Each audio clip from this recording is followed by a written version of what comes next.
So I'm about to start making the sweet potato spiced casserole. This is a dish that my children particularly love and ask for every year.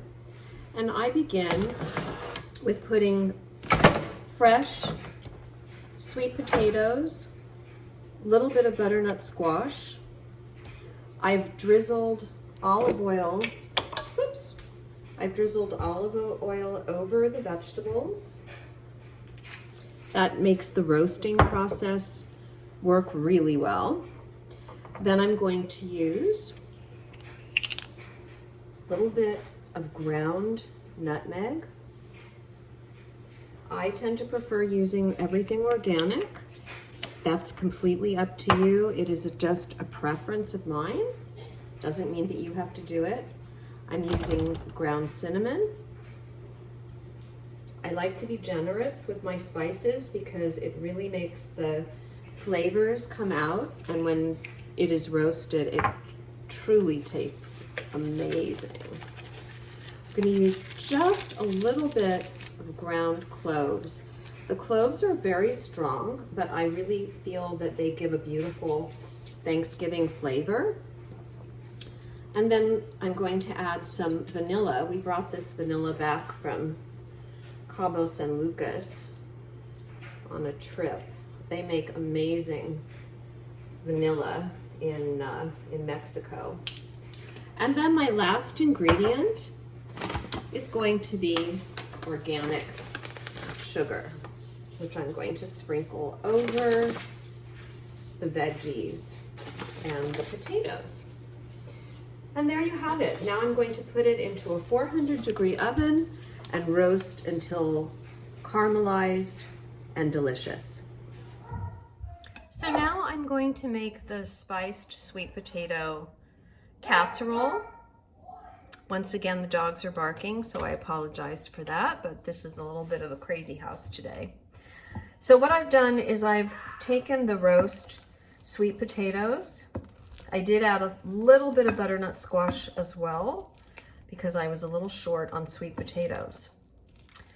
I've put them in the Cuisinart. I've made them into a nice thick consistency, and I've added half a cup of light cream. You can also use half and half.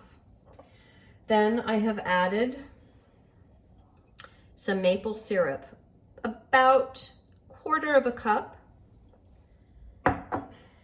I'm going to also add about a quarter of a cup of blue agave sweetener. And I'm going to generously sprinkle cinnamon and a touch of nutmeg. Don't want to put quite as much nutmeg in because nutmeg is a very strong spice. Not everybody loves it, but I have to say that when it's cooked, it really gives a really special flavor. Then I'm mixing this all up to a nice consistency. And now I'm ready to put it into my baker and create my topping.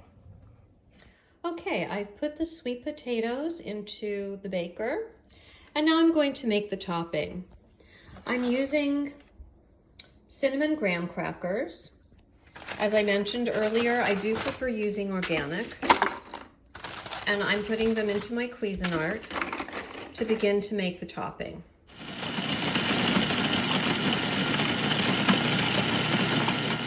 So I've now pulverized the cinnamon graham cracker crumbs.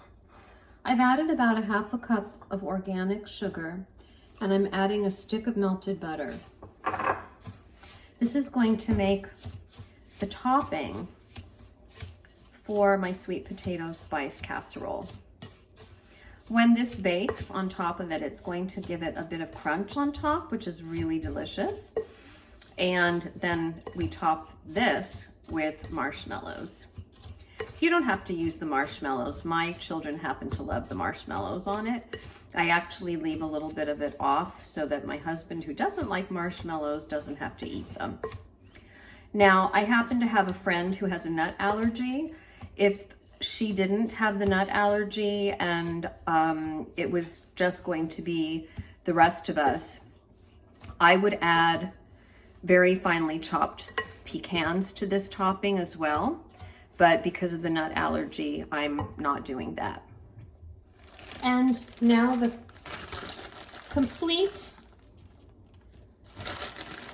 topping, I add my marshmallows, and I'm going to keep just a little bit of it marshmallow free for those who don't care for marshmallows like my husband. But I happen to love that gooey, sweet texture on top of the sweet potatoes, just like my kids.